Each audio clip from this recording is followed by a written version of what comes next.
بیا، میں British council جا رہا ہوں، تم چلو گی؟ میں تو پہلے بھی اکثر کسی نہ کسی ریفرنس بک کی تلاش میں برٹش کونسل جایا کرتا تھا۔ بیا پر اس حوالے سے مامی کی طرف سے خاصی سختی تھی۔ یونیورسٹی کے علاوہ اسے کہیں اکیلے گاڑی لے کر آنے جانے کی قطعاً اجازت نہیں تھی۔ زیادہ تر وہ وہاں ماموں جان کے ساتھ جایا کرتی تھی۔ آج کل میں اسے اکثر اپنے ساتھ لائبریری لے جایا کرتا تھا۔ میری آفر پر اس کے چہرے پر اس طرح خوشی اور مسرت چھا جاتی تھی جیسے میں اسے سوئٹزرلینڈ کی سیر کرانے لے جا رہا ہوں۔ وہ کتابوں کے درمیان گھری خوش وقت گزارا کرتی تھی۔ واپسی پر کبھی کبھار کہیں آئس کریم یا برگر وغیرہ کھانے کے لیے بھی رک جایا کرتے تھے۔ اگر میک ڈونلڈس میں برگر کھا رہے ہوتے تھے تو سارا وقت وہ مجھے فاسٹ فوڈ کی تاریخ بتاتی رہتی۔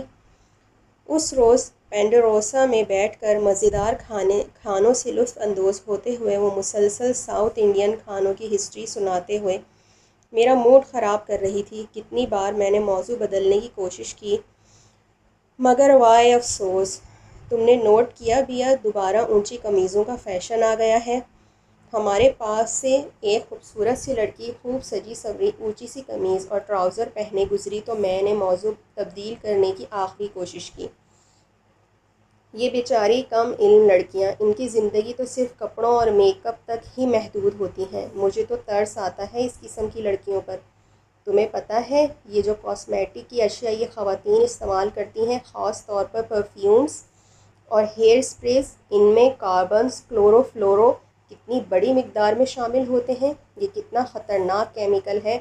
اوزون کی لیئر کو تباہ کرنے میں اس کا کتنا بڑا ہاتھ ہے، مگر ان جاہلوں کو کون سمجھائے۔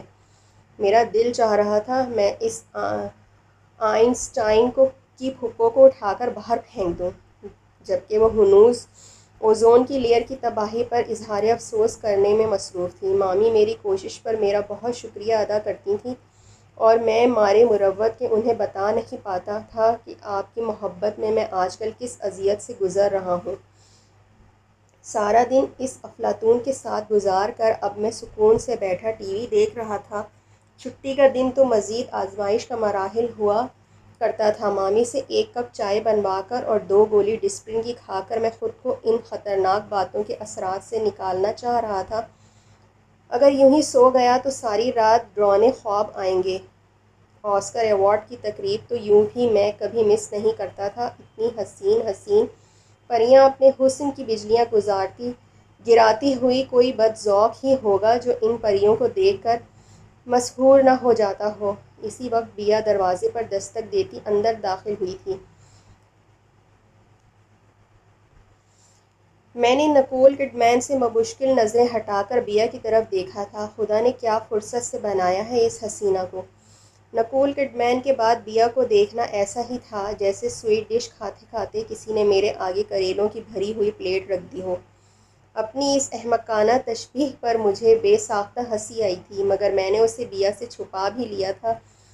اچھا یہ آسکرز، وہ ٹی وی اسکرین پر ایک نگاہ ڈالتے ہوئے سنجیدگی سے بولی تھی۔ کل ہی میں پڑھ رہی تھی کہ آسکر کا مجسمہ۔ اس سے پہلے کہ وہ اپنی شعلہ بیانی شروع کرتی میں نے اس کی بات کاٹ کر کچھ بیزاری سے پوچھا تھا، تمہیں کوئی کام تھا بیا؟ ظاہر ہے اس وقت آنے کا مقصد کوئی کام ہی ہوگا۔ ٹوکے جانے پر اس کا اتنا سا منہ بن گیا تھا۔ میرے مانیٹر کے ساتھ پتہ نہیں کیا مسئلہ ہو گیا ہے، تصویر کلرڈ نہیں آ رہی۔ کمپیوٹر بھی خود بخود سیف موڈ میں چلنے لگا ہے۔ وہ ہنوز ناراضگی بھرے انداز میں اپنے آنے کی وجہ بتانے لگی تھی۔ میں ٹی وی بند کر کے اس کے ساتھ اس کے کمرے میں آ گیا تھا۔ جتنی دیر میں اس کے کمپیوٹر کے ساتھ مصروف رہا، وہ مجھے father of computer Charles Babbage کے بارے میں پتہ نہیں کیا کیا داستانیں سناتی رہی۔ بیا تم تھوڑی دیر چپ نہیں رہ سکتی؟ تنگ آ کر میں نے اسے ڈانٹ دیا تھا۔ اس وقت کیونکہ میں اسی کا کام کر رہا تھا اس لیے وہ فوراً ہی چپ ہو گئی تھی۔ کافی دنوں بعد میری ارسلان اور احمد کے ساتھ چیٹنگ ہو رہی تھی۔ دونوں بڑی پابندی سے مجھے ای میل بھیجا کرتے تھے۔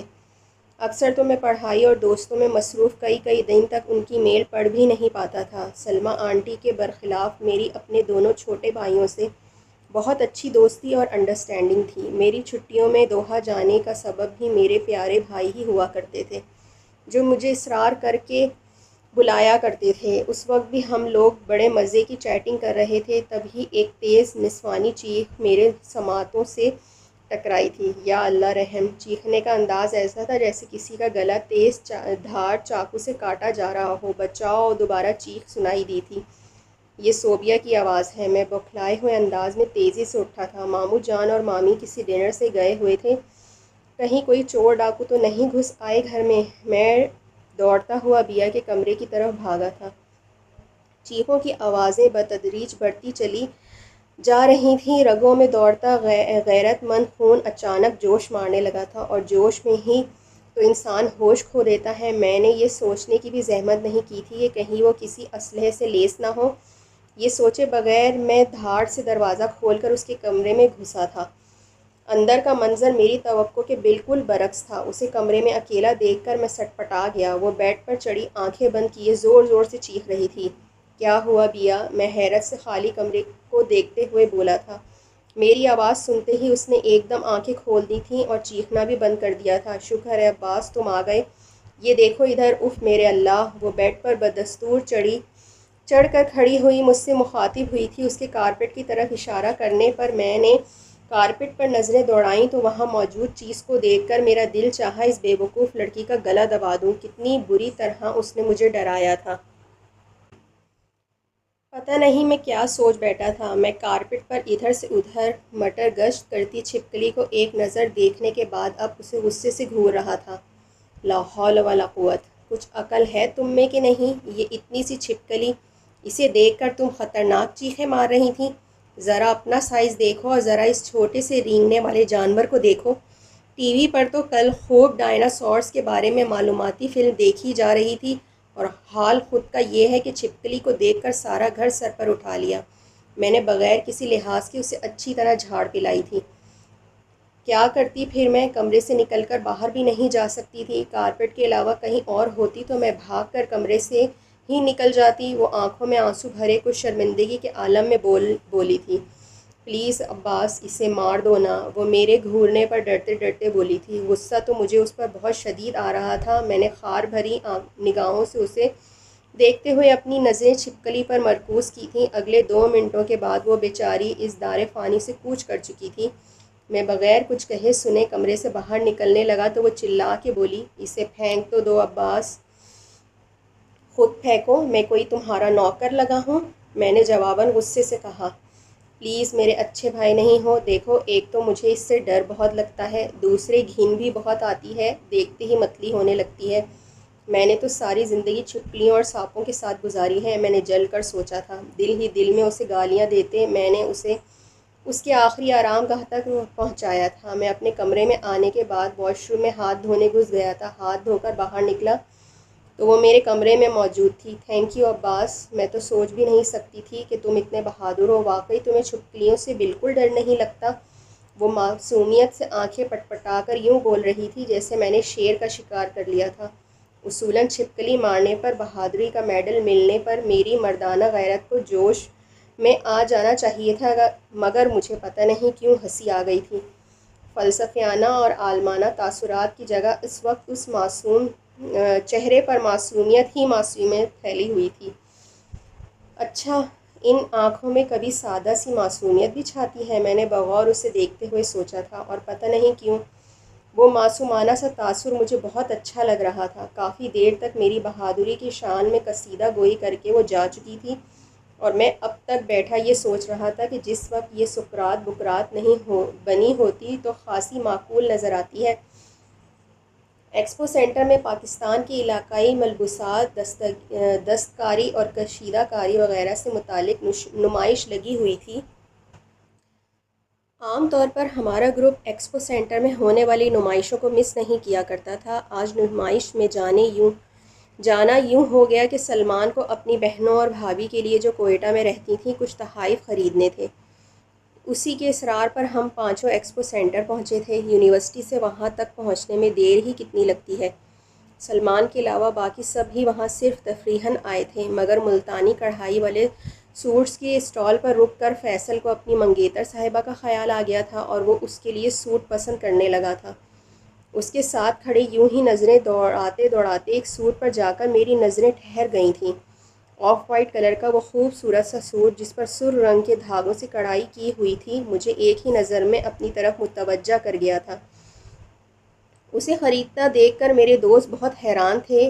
اتنی زنانہ شاپنگ تو میں نے زندگی میں کبھی نہیں کی تھی۔ کبھی اگر اپنی کسی کزن یا کلاس فیلو کو کوئی گفٹ دیتا بھی تھا تو کوئی قلم یا پھر کوئی کتاب یا پھر کوئی ڈیکوریشن پیس، ان چیزوں سے ہٹ کر تو میں نے آج تک کبھی کسی کو کچھ نہیں دیا تھا۔ یار یہ مامی کے لیے خرید رہا ہوں۔ بولتے وقت مجھے احساس تھا کہ میں دوستوں سے جھوٹ بول رہا ہوں۔ بیچارہ عباس جہاں زیب، کب اس معصوم کی زندگی میں سویٹ مامی کے علاوہ کوئی اور خاتون تشریف لائیں گی جن کے لیے کچھ خریداری کر سکے؟ فیصل نے میرا مذاق اڑایا تھا۔ میں اپنے روٹین کے انداز میں کوئی جوابی کارروائی نہیں کر سکا تھا۔ دراصل میں خود اپنی اس خریداری پر اب تک اچنبھے میں مبتلا تھا۔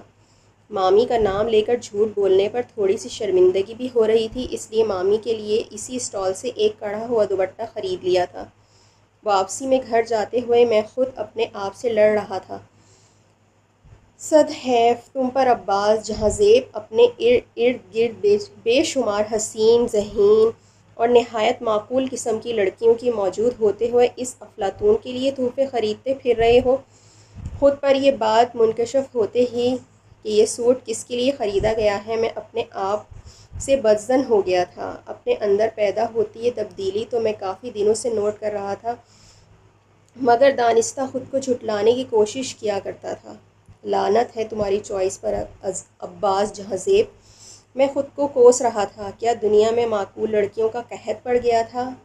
وہ جس کے ساتھ چند منٹ گزارنا مجھے دوبھر ہوا کرتا تھا، آج کل میں بڑے سکون سے بیٹھ کر اس کی افلاطونی گفتگو سنا کرتا تھا۔ حالانکہ اس روز کے بعد وہ معصومانہ سا تاثر دوبارہ کبھی نظر نہیں آیا تھا، مگر مجھ جیسے احمق انسان کے لیے تو وہ ایک تاثر ہی کافی گہرا ثابت ہوا تھا۔ محبت کی اس تعریف میں کہ محبت اندھی ہوتی ہے، اب آپ اس بات کا اضافہ کر لیں کہ اندھی ہونے کے ساتھ ساتھ محبت احمق، الو، گھامڑ، پاگل اور بے وقوف بھی ہوتی ہے، اور یہ کہ اگر پاگلوں کے سر پر سینگ ہوا کرتے تو عباس جہاں زیب بھی سر پر سینگ لیے گھوم رہا ہوتا۔ شام میں میں نے اسے اور مامی کو ان دونوں کے لیے خریدے گئے تحفے پکڑائے تھے۔ مامی دوپٹہ دیکھ کر بہت خوش ہوئی تھیں۔ بہت پیارا ہے عباس، تمہاری چوائس بہت اچھی ہے۔ آج سے پہلے مجھے بھی یہی خوش فہمی تھی مامی۔ وہ محترمہ سوٹ دیکھ کر شان بے نیازی سے شکریہ کہتی دوبارہ ٹائمز کے تازہ شمارے کی طرف متوجہ ہو گئی تھیں، اور شکریہ کا بھی کیا دل جلانے والا انداز تھا۔ بہت شکریہ، ویسے اس تکلف کی کوئی ضرورت تو نہیں تھی۔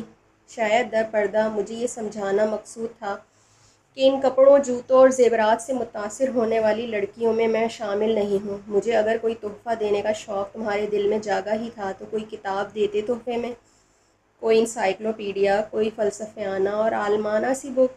دوپہر سے جو خود پر جھلاہٹ اور غصہ مسلسل سوار تھا وہ مزید بڑھ گیا تھا۔ دل چاہ رہا تھا دیوار سے جا کر اپنا سر ٹکرا دوں، اپنے اس فضول سے دل کو نکال کر ہی پھینک دوں جو بلا وجہ مجھے عاجز کر رہا تھا۔ مامی کے بہت روکنے کے باوجود میں نے تمہارے لیے اسٹرابیری کیک بیک کر کے رکھا ہوا ہے، وہ کھاتے جاؤ۔ میں معذرت کرتا گاڑی کی چابی اٹھا کر باہر نکل آیا تھا۔ کچھ وقت جم خانے اور پھر باقی کا وقت دوستوں میں گزار کر پھر میں رات گئے ہی گھر واپس آیا تھا، اور جب رات کو سونے لیٹا تو سونے سے پہلے جو آخری خیال میرے ذہن میں آیا وہ یہ تھا کہ وہ یہ سوٹ پہن کر لگے گی کیسی۔ تف ہے تم پر عباس، میں نے غصے میں تکیہ اٹھا کر دور پھینکا تھا۔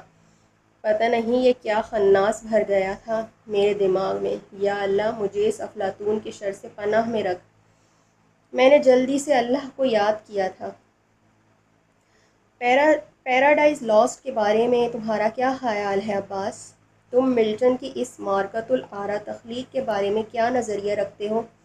وہ لان میں میرے ساتھ بیٹھی پچھلے 1 گھنٹے سے ملٹن پر بولنے میں مصروف تھی۔ بیا تم بالوں کی کٹنگ کیوں نہیں کروا لیتی؟ ذرا سی چینج سے تم بہت اچھی لگنے لگو گی۔ میرے اس جملے پر اس نے ناپسندیدہ نظروں سے مجھے دیکھا تھا۔ ہر وقت بالوں کا گھونسلہ بنائے پھرتی ہے، الجھے بکھرے بال، کلپ سے نکلی بے تکے انداز میں ارد گرد بکھری لٹیں، اگر انہیں ذرا سا سنوار دیا جائے تو کتنی بہتر لگ سکتی تھی یہ ملٹن کی مداح۔ میں بغیر اسے دیکھتے ہوئے سوچ رہا تھا۔ چھوڑو اسے، تمہیں پتہ ہے مجھے اچھا لگنے کا کوئی شوق نہیں۔ ہاں، میں تم سے کیا کہہ رہی تھی؟ وہ میری بات نظر انداز کر کے دوبارہ شروع ہو گئی تھی۔ تمہارے فیورٹ مرزا غالب کی کلاسیکل غزلوں پر شیما کرمانی پرفارم کر رہی ہیں، چلو گی دیکھنے؟ میں نے کچھ دیر بعد اس کی بات کاٹتے ہوئے پوچھا تو بڑی خوشی خوشی وہ جانے کے لیے تیار ہو گئی تھی۔ تم تیار ہو جاؤ، میں اتنی دیر میں اپنی میلز چیک کر لیتا ہوں، میں کرسی سے اٹھتے ہوئے بولا تھا۔ تیار ہونے کی کیا ضرورت ہے؟ دوپہر میں ہی تو نہا کر یہ کپڑے پہنے تھے، اچھے خاصے ہیں۔ وہ اپنے کاٹن کے انتہائی فضول سوٹ کو اچھے خاصے کہہ کر میرا موڈ آف کر گئی تھی۔ پھر بھی میں اتنی جلدی ہمت ہارنے والوں میں سے نہ تھا۔ تم وہی سوٹ پہن لو نا بیا جو میں نے دیا تھا۔ اپنے ہی لہجے میں موجود ڈھیر ساری اپنائیت اور کسی بڑی ہی شدید خواہش کی موجودگی نے مجھے اندر ہی اندر جھنجھلاہٹ میں مبتلا کیا تھا۔ کیا تم کپڑوں وپڑوں کے غم میں پڑ گئے ہو؟ ہٹاؤ اس ٹاپک کو، جلدی سے چلو، مجھے تو بڑی ایکسائٹمنٹ ہو رہی ہے۔ شیما کرمانی پرفارم کرے گی، اف مزہ آ جائے گا۔ عشق انسان کو یوں ہی ذلیل کرواتا ہے، تبھی تو دنیا کے تمام عاشق پیٹ بھر بھر کر ذلیل و خوار ہوئے ہیں۔ میں غصے میں اسے گھور گھور کر دیکھ رہا تھا، مگر وہ میرے گھورنے سے بے نیاز جانے کے لیے تیار کھڑی تھی۔ مجھے یاد نہیں رہا تھا، آج تو فیصل کے گھر پر سارے دوستوں کو جمع ہونا تھا۔ مامی کو بتا دینا میں رات کو دیر سے آؤں گا، کمبائن اسٹڈی کا پروگرام ہے ہمارا۔ میں دل ہی دل میں کھولتا گاڑی کی چابی اٹھا کر پوچھ کی طرف چلا گیا تھا۔ سمجھتی کیا ہے یہ اسٹوپڈ خود کو؟ گھنٹوں میرا دماغ کھولتا رہا تھا۔ بیا پلیز ایک کپ چائے پلا دو۔ میں کمپیوٹر پر اپنے پروجیکٹ کا کچھ کام کر رہا تھا، وہ بھی وہیں موجود تھی۔ شاید کوئی نوٹس وغیرہ بنائے جا رہے تھے۔ تم خود بنا لو، دیکھ نہیں رہے میں کتنی بزی ہوں؟ وہاں سے صاف انکار آیا تھا۔ سر اٹھائے بغیر مجھے جواب دے کر وہ اسی شد و مت سے لکھنے میں مصروف ہو گئی تھی۔ میری مردانہ انا پر بڑی کاری زر پڑی تھی اس انکار سے۔ اس کے بجائے میں نے یہ فرمائش اپنی کسی اور کزن یا دوست سے کی ہوتی تو وہ آدھی رات کو بھی سر کے بل جا کر میرے لیے چائے بنا کر لے آتی، بلکہ اگر پہلے چائے کے باغات میں سے جا کر پتی لانی پڑتی وہ بھی لے آتی۔ اپنی شخصیت پر میں یوں ہی تو فخر نہیں کیا کرتا۔ لڑکیاں جس طرح مجھے دیکھ دیکھ کر ٹھنڈی آہیں بھرتی ہیں، سرگوشیوں میں میری اسمارٹنیس اور ذہانت کی تعریفیں کرتی ہیں، وہ سب مجھے ساتویں آسمان پر پہنچانے کے لیے کافی ہوتی ہیں۔ میرا موڈ بری طرح خراب ہو گیا تھا۔ یا یہ لڑکی بدل جائے یا پھر میرے دل میں پیدا ہونے والے یہ اوٹ پٹانگ خیالات تبدیل ہو جائیں، ورنہ میں لازمی پاگل ہو جاؤں گا۔ میں دونوں ہاتھوں میں سر تھامے بیٹھا تھا۔ مامی کے مروت میں شروع کیا جانے والا کام آہستہ آہستہ میری زندگی کا روگ بنتا جا رہا تھا۔ مامی احساس ممنونیت سے ملکوک ہو کر کبھی میرا شکریہ ادا کرنے کی کوشش کرتی تو میرا دل رونے کو چاہنے لگتا۔ مامی آپ کی لاڈلی نے واقعی مجھے بھی پاگل بنا دیا ہے، کیونکہ کوئی ہوش مند آدمی تو اس طرح کی باتیں سوچ نہیں سکتا۔ انہی الجھے سے دنوں میں زرمین جو مامی کی بھانجی اس کی اسلام آباد سے آمد ہوئی تھی۔ گریجویشن کرنے کے بعد فی الحال وہ فارغ تھی اور چھٹیاں گزارنے خالہ کے گھر آ گئی تھی۔ کیا لڑکی تھی وہ، بے تحاشا حسین، اور اس پر ستم یہ کہ اسے اپنی اس خوبصورتی کا پورا پورا احساس بھی تھا۔ حسن خود آگاہ بھی ہو تو مزید قیامت ڈھاتا ہے۔ اس پر گفتگو کا سلیقہ بھی تھا محترمہ کے پاس۔ اس سے بات کرتے ہوئے نہ سر میں درد ہوتا تھا، نہ کہیں بھاگ جانے کو جی چاہتا تھا۔ سارا دن وہ مامی کے ساتھ گھر پر رہتی تھی اور اکثر کھانا وغیرہ ہی بنا لیا کرتی تھی۔ عباس، ڈنر گھر پر ہی کرنا، سی فوڈز ملیں گے آج تمہیں کھانے میں۔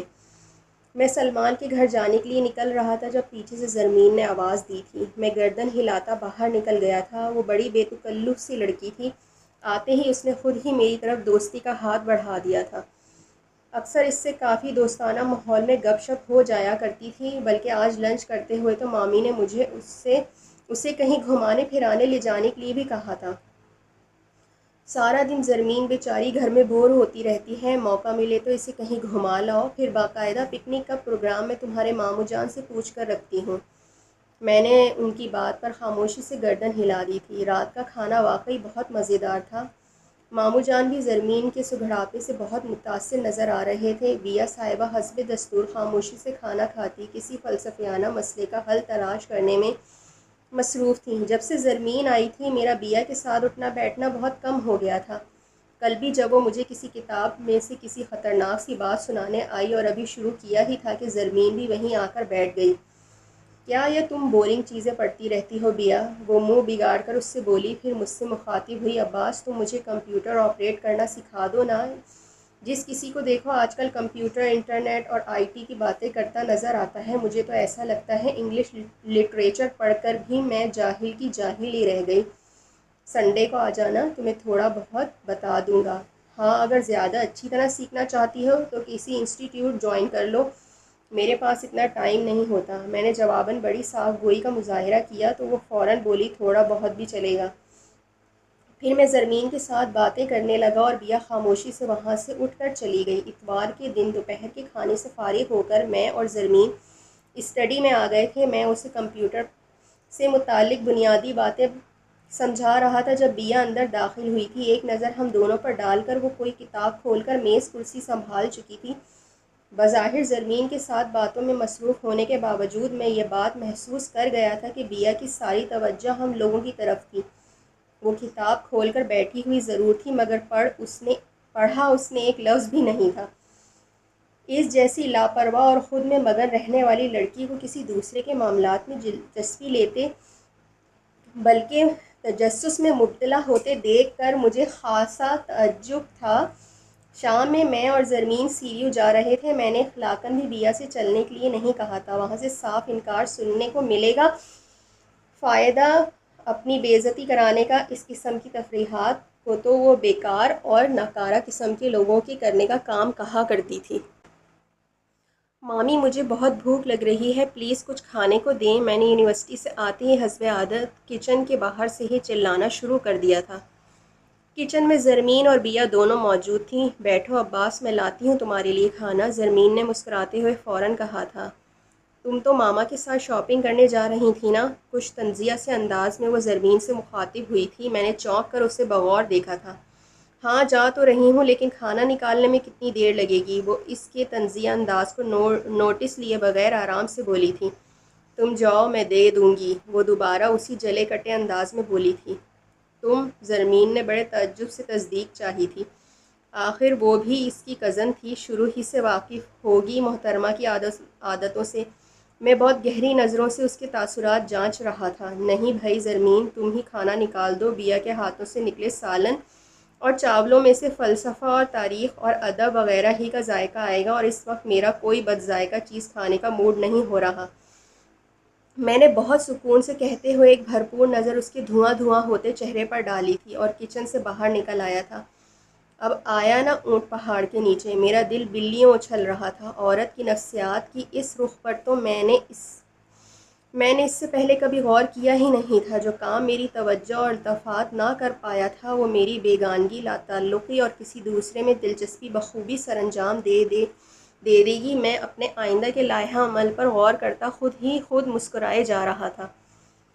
بنت حوا بھی عجیب تماشا ہے۔ کل تک جو مجھے کوئی بہت ہی بیکار، لاابالی اور غیر سنجیدہ سا لڑکا سمجھ کر بری طرح نظر انداز کیا جاتا تھا، اب اچانک ہی میں بہت خاص اور بڑی ہی اہم شخصیت بن گیا تھا۔ ویسے اس کے اس رد عمل سے اتنا تو میرے دل کو اطمینان ہوا تھا کہ اندر سے وہ بہرحال ایک نارمل لڑکی ہے۔ خدا بھلا کرے زرمین کا، جو بالکل درست موقع پر کراچی آئی تھی۔ حالانکہ میری اس سے صرف دوستانہ انداز میں بات ہوا کرتی تھی، اسے خود بھی میری طرف سے کوئی خوش فہمیاں، غلط فہمیاں لاحق نہیں تھیں، مگر بیا نے اپنے دل میں جو گمان پالنا شروع کیے تھے وہ اسے ہماری دوستی کو کسی اور رنگ میں سوچنے پر مجبور کیا کرتے تھے۔ کچھ خود میں نے بھی جان بوجھ کر ایسی حرکتیں کر رہا تھا جو اس کے شکوک میں اضافہ کریں۔ پہلے میں شام کو بیشتر وقت گھر سے باہر دوستوں وغیرہ میں گزارا کرتا تھا، آج کل زیادہ وقت گھر پر رہنے لگا۔ مامی نے تو زرمین کو صرف کہیں گھمانے پھرانے کے لیے لے جانے کا کہا تھا، مگر میں اسے 2 مرتبہ شاپنگ کرانے ساتھ لے گیا تھا۔ اس سے پہلے صرف سنا ہی تھا کہ عورتوں کی خریداری سے خدا پناہ میں رکھے، مگر زرمین کے ساتھ بازاروں کی خاک چھانتے اس بات کا یقین بھی آ گیا تھا۔ کیا لڑکی تھی وہ، دل ہی نہیں بھرتا تھا اس کا شاپنگ سے۔ طارق روڈ، بہادر آباد، حیدری، صدر، کلفٹن، کوئی جگہ جو اس نے چھوڑی ہو۔ گھنٹوں وہ بازاروں میں ماری ماری پھرتی تھی، اور جب گھر واپس آئی تو مامی سے شکوہ کرنے والے انداز میں بولی، ابھی تو میں رابی سینٹر نہیں گئی، یہ عباس جلدی مچا رہا تھا۔ میں نے جلدی کے الفاظ پر آنکھیں پھاڑ کر اسے دیکھا تھا۔ وہ آنٹی، میٹرو پر کیا زبردست ویرائٹی آئی ہوئی ہے، سچ میرا تو سب کچھ خرید لینے کو دل چاہ رہا ہے۔ میں گھنٹوں اس کے ساتھ خوار ہونے کے بعد مزید یہ زنانہ گفتگو برداشت نہیں کر سکتا تھا، اس لیے وہاں سے اٹھ گیا تھا۔ شمائل کے نئے پرنٹس دیکھے آپ نے؟ یہ دیکھیں، یہ بلو سوٹ کتنا زبردست لگ رہا ہے۔ وہ شاپنگ بیگ میں سے مختلف اشیاء نکال نکال کر انہیں دکھا رہی تھی، اور میری نظریں سامنے صوفے پر خاموشی سے بیٹھی بیا کا جائزہ لے رہی تھیں۔ وہ زرمین اور اس کی شاپنگ کو بڑی سنجیدگی سے دیکھ رہی تھی۔ زرمین کے ساتھ بازاروں میں پھرنا کوئی خوشگوار تجربہ نہیں تھا، میرے سر میں درد ہو گیا تھا اس کے کپڑے جوتوں کی باتیں سن سن کر، مگر اب جو بیا کی اس اداس چہرے پر نظر پڑی تو اچانک ساری تھکاوٹ اترتی محسوس ہوئی۔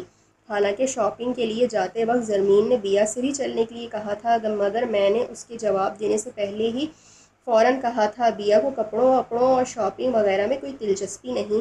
جتنی دیر ہم شاپنگ کرنے میں وقت برباد کریں گے اتنی دیر میں تو یہ ایک آدھ کتاب نمٹا لے گی۔ میرا انداز سراسر مذاق اڑانے والا تھا۔ وہ اتنی سیدھی اور اللہ میاں کی گائے نہیں تھے کہ اپنے بارے میں کوئی کمنٹ سن کر جواب نہ دے، مگر اس وقت وہ میری بات پر کچھ کہے بغیر زرمین سے بولی تھی، تم لوگ جاؤ زرمین۔ زرمین تو اس کے بعد بھی کھڑی اس سے کچھ باتیں کرتی رہی تھی، مگر میں بے نیازی سے کندھے اچکا کر پورچ کی طرف چلا گیا تھا۔ زرمین کا 15 روز کا یہ دورہ میرے لیے بہت کارآمد ثابت ہوا تھا۔ اس کے آ جانے سے وہ سوئی ہوئی خود سے مگن اور لاپرواہ لڑکی جاگ گئی تھی۔ حالانکہ اتنے دنوں تک مستقل مزاجی سے میں سارا وقت گھر پر ٹکتے، زرمین کے ساتھ بیٹھ کر باتیں کرتے، ٹی وی دیکھتے، کارڈز کھیلتے میں بری طرح بور ہو گیا تھا، مگر پھر بھی میں نے اس بوریت کو بڑے سکون سے برداشت کیا تھا۔ وہ جاتے وقت میری مہمان نوازی اور اس کے لیے اتنا زیادہ ٹائم نکالنے پر کافی شکریہ ادا کر کے گئی تھی۔ اس روز میں یونیورسٹی سے گھر آیا تو ایک بہت ہی مختلف نظارہ دیکھنے کو ملا۔